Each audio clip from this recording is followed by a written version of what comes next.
La lanzadera aterrizó suavemente en el suelo, el acero duro aplastando las delicadas hojas de hierba mientras comenzaba a descargar sus tropas.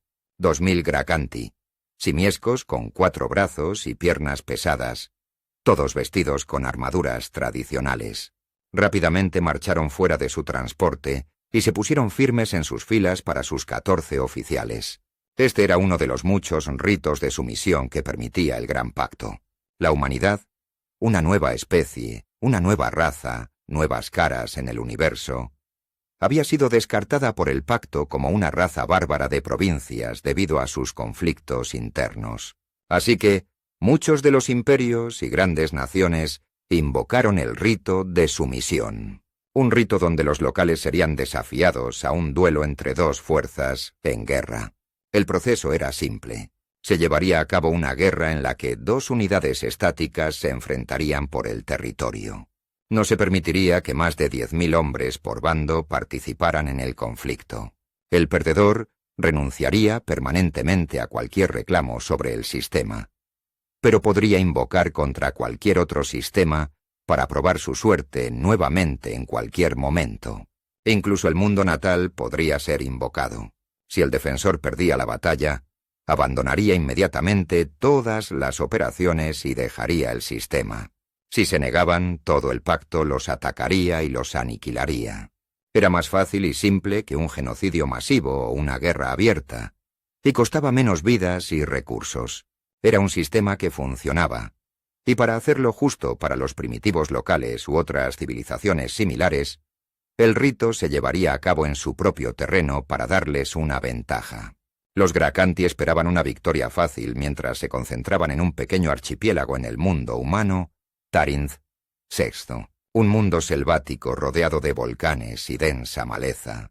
Esto sería fácil, no solo porque la jungla era su propio elemento natural, sino también debido a la ventaja tecnológica que tenían. Las pistolas de plasma y los cañones láser serían demasiado fáciles para derrotar a los primitivos rifles de pulso y armas de proyectiles de los humanos. Después de que todas las tropas desembarcaron y esperaron sus órdenes, se pusieron firmes, revisando sus armas. Un brillante destello rojo de luz en el cielo de una gran bengala señaló el inicio del rito, y el general comenzó un discurso. Todos los presentes hincharon el pecho con orgullo y mantuvieron la cabeza en alto.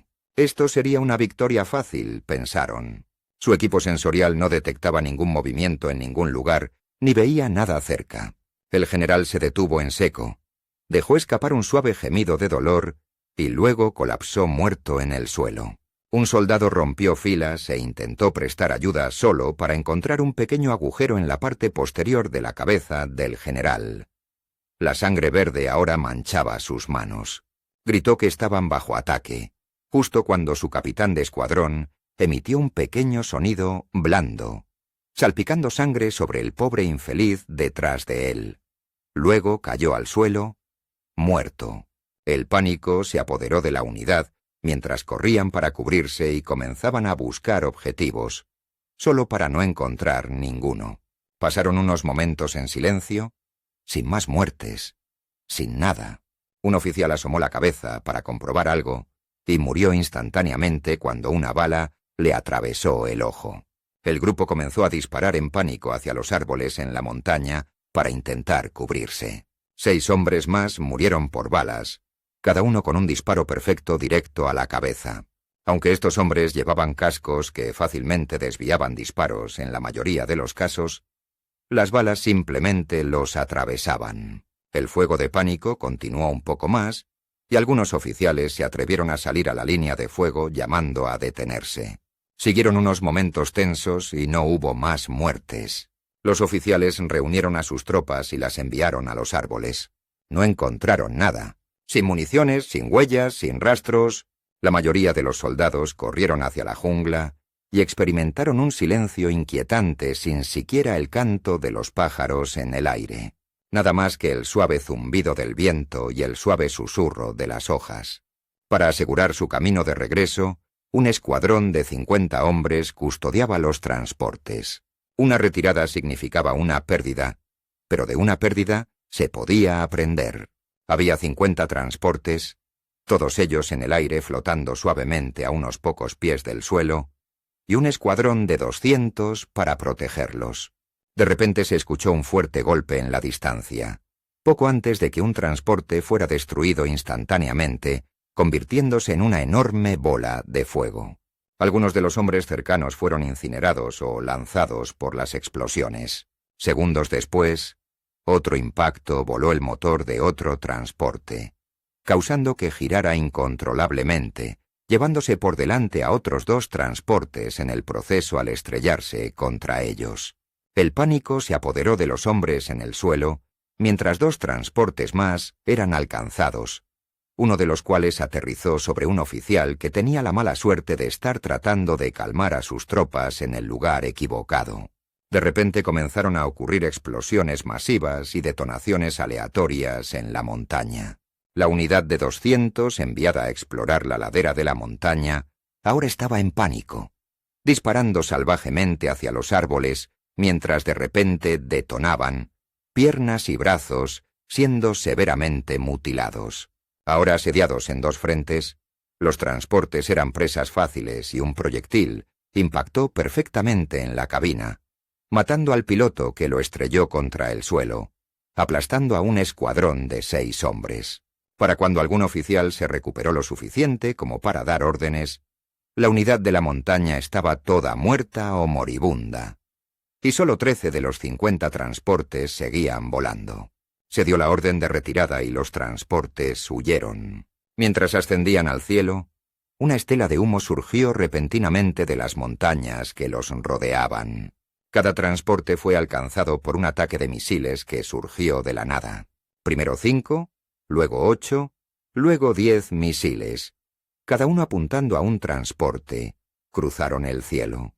Ningún transporte sobrevivió al ataque y ahora el ejército estaba varado, atrapado luchando contra un enemigo que no entendían ni siquiera podían ver. Los oficiales asumieron sabiamente que las montañas tenían trampas u otros medios para disuadir a los atacantes. El único camino real era por las carreteras. Esto fue una mala idea, como los oficiales descubrieron más tarde. Sin embargo, inteligentemente ordenaron a sus hombres que se formaran en formación escalonada y se espaciaran para defenderse de ataques explosivos como los vistos en las montañas. La fuerza ahora estaba varada y había perdido un total de 300 de los 2000 hombres. Todavía tenían mucha fuerza y continuaron. El ejército marchó. Un grupo de unos 400 cruzó un largo puente que conducía a la isla más grande en la cadena de archipiélagos. Este ejército estaba a punto de cruzar un puente cuando una explosión masiva sacudió el frente y la parte trasera simultáneamente. El puente en ambos extremos colapsó repentinamente, atrapando al ejército donde estaba. Se recuperaron rápidamente y comenzaron a buscar cualquier rastro de sus objetivos. ¡Nada! Los 2 oficiales que estaban allí se escondieron cuidadosamente, usando a sus soldados como cobertura. El ejército ahora estaba atrapado a 200 pies en el aire en un puente sobre un río embravecido. Cualquier hombre que cayera al río estaba condenado en esas despiadadas corrientes si no era aplastado por el puente que caía o asesinado por la explosión. 2 explosiones más sacudieron repentinamente la columna, nuevamente en ambos extremos del puente. Luego 2 explosiones más nuevamente en el mismo punto, el extremo norte del puente colapsando. El extremo sur del puente colapsando después de una tercera explosión. Un oficial estaba a punto de dar una orden cuando un proyectil explosivo aterrizó directamente en su cabeza, detonando de tal manera que cualquier soldado no atrapado por la explosión fue salpicado con fragmentos de sus huesos y armadura o salpicado con una lluvia de su sangre. 2 explosiones más, seguidas de un colapso adicional del puente, marcaron el final del ejército del puente, ya que los últimos 2 segmentos del puente colapsaron condenando a todos a una tumba acuática o desordenada. Ese único fracaso marcó la sentencia de muerte. Con solo 4 de sus 14 oficiales originales y solo 1.300 de sus 2.000 originales. Aún con mucha fuerza, un ejército de 200 marchó hacia el sur desde el puente y se abrió camino a través de lo que parecía ser un área industrial o algún tipo de patio de almacenamiento de madera. Vieron movimiento en el campamento y cargaron hacia adelante, disparando salvajemente tanto como cobertura para su avance como medio de intimidación. Entraron y se reunieron alrededor de un extraño ídolo. Era una extraña criatura simiesca, o al menos una aproximación falsa de una, sentada en una caja mientras sostenía dos extraños dispositivos metálicos circulares. Parecía ser un juguete para niños de algún tipo. El ejército escaneó cuidadosamente el área local y no encontró nada más que este extraño ídolo. Un soldado, aparentemente por curiosidad, recogió el juguete y comenzó a emitir un chillido y golpeó sus objetos metálicos juntos, haciendo un ruido de campanillas. El juguete tenía una cuerda atada a él y cuando fue recogido se escuchó un zumbido y luego un clic. Cuando el soldado miró la cuerda, se dio cuenta de que el mono estaba sentado sobre una caja de explosivos. Cargas de demolición, colocadas en ubicaciones clave en todo el patio, detonaron repentinamente. Cualquier hombre que quedara vivo comenzó a entrar en pánico y a correr, seguido de ser rápidamente disparado y asesinado por una bala de la nada. 200 hombres murieron. 3 oficiales quedaron. Un ejército de 400 se dirigía hacia un puesto avanzado visto desde el cielo. Un largo camino hacia él. Cada pocos pasos que daba el ejército, 2 o 3 hombres recibían una bala y caían muertos. El ejército se detenía, levantaba sus rifles, alguien abría fuego al ver movimiento y luego, después de una ráfaga de disparos, se detenía. Emboscadas repentinas desde los árboles de fuego automático rociaban el camino, matando a algunos hombres. Luego se detenían repentinamente. Los soldados restantes corrían hacia la ladera de la montaña o la jungla y no encontraban nada. Algunos de los hombres enviados a investigar no regresaban a la formación. Una lenta reducción de tropas a medida que se acercaban al puesto avanzado los tenía rotos y temerosos. El oficial a cargo, apenas capaz de mantener a sus hombres juntos, estaba al aire libre. Se dio cuenta de esto demasiado tarde, cuando su cabeza desapareció repentinamente en una lluvia de hueso y sangre. Con el oficial muerto, no había nada que impidiera que el ejército disparara en pánico salvajemente antes de que sus fuerzas fueran golpeadas por una serie de explosiones aparentemente desde arriba. No había aviones a la vista y no se podía encontrar ningún enemigo. A medida que el ejército se reducía, solo quedaba un hombre. Fue aquí donde se vio al primer guerrero humano. Surgió de la jungla y se acercó al Gracanti, sosteniendo un rifle automático. Era un humano, vestido con una armadura verde que parecía de tela con el único metal en su armadura, siendo placas entretejidas alrededor de su pecho y el casco en su cabeza. El Gracanti, todavía en pánico, intentó abrir fuego, solo para darse cuenta de que las cargas de plasma de su rifle estaban agotadas por su disparo salvaje. El humano se acercó, acercándose lo suficiente como para escupir, y apuntó su arma, vaciando el cargador de munición en el guerrero Gracanti. Luego, con una sonrisa sádica, desapareció de nuevo en los árboles.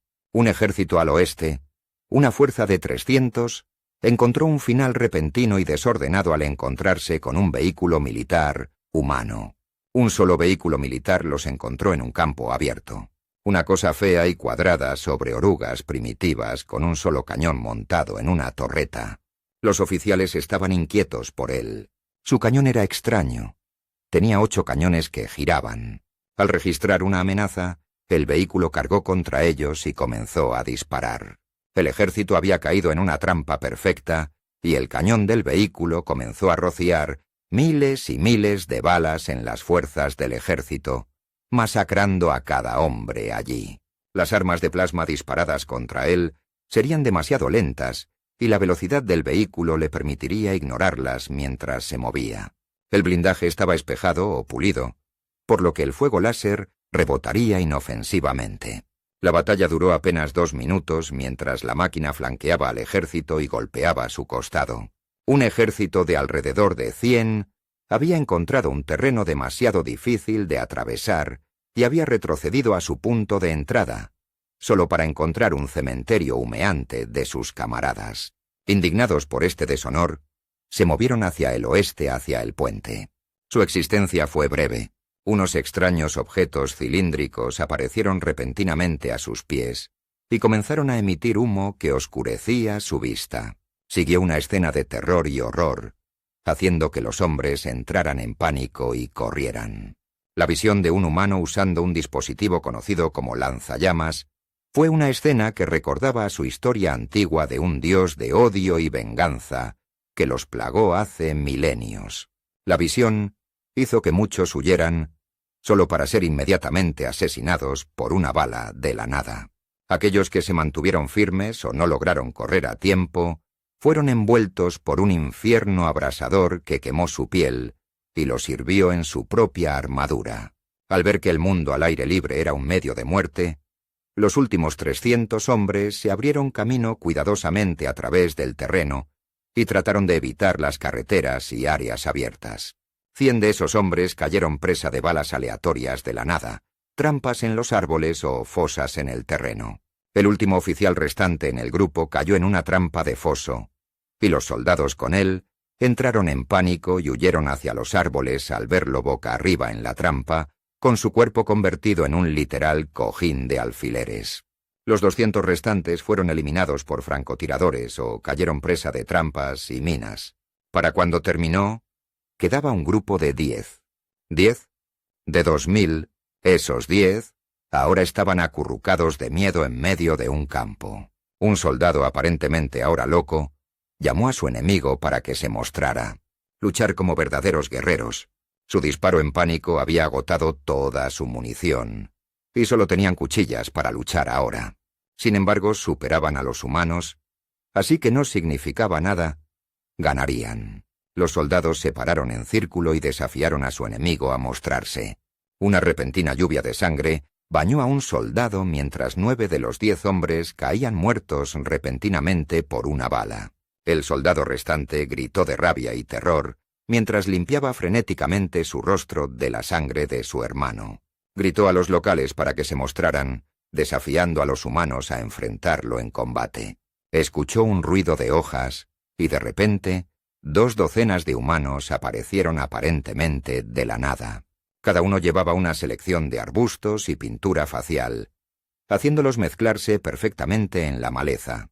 Cada uno armado con un arma de alto calibre. Antes de que el soldado pudiera hacer algo, una bala le voló una de las rótulas, separando su pierna izquierda de su cuerpo. Se retorció de dolor por unos momentos, antes de que un humano se acercara a él con una pistola de gran calibre y lo rematara.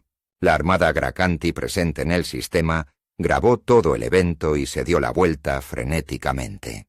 Mientras las naves se movían, gritaban de terror al darse cuenta de que la Armada de la Humanidad había desplegado una enorme cantidad de minas Lapa directamente en su camino mientras estaban distraídos. A medida que cada mina, una ojiva nuclear de nivel kilotón, se adhería magnéticamente a cada casco 100 veces, se envió un mensaje en una comunicación abierta. Lástima de los pobres niños que piensan que las armas elegantes y las grandes naves los hacen fuertes. Asegúrense de contarle a la galaxia lo que sucedió hoy. Los estaremos esperando, y no dejaremos testigos. Las minas Lapa detonaron, obliterando toda la armada.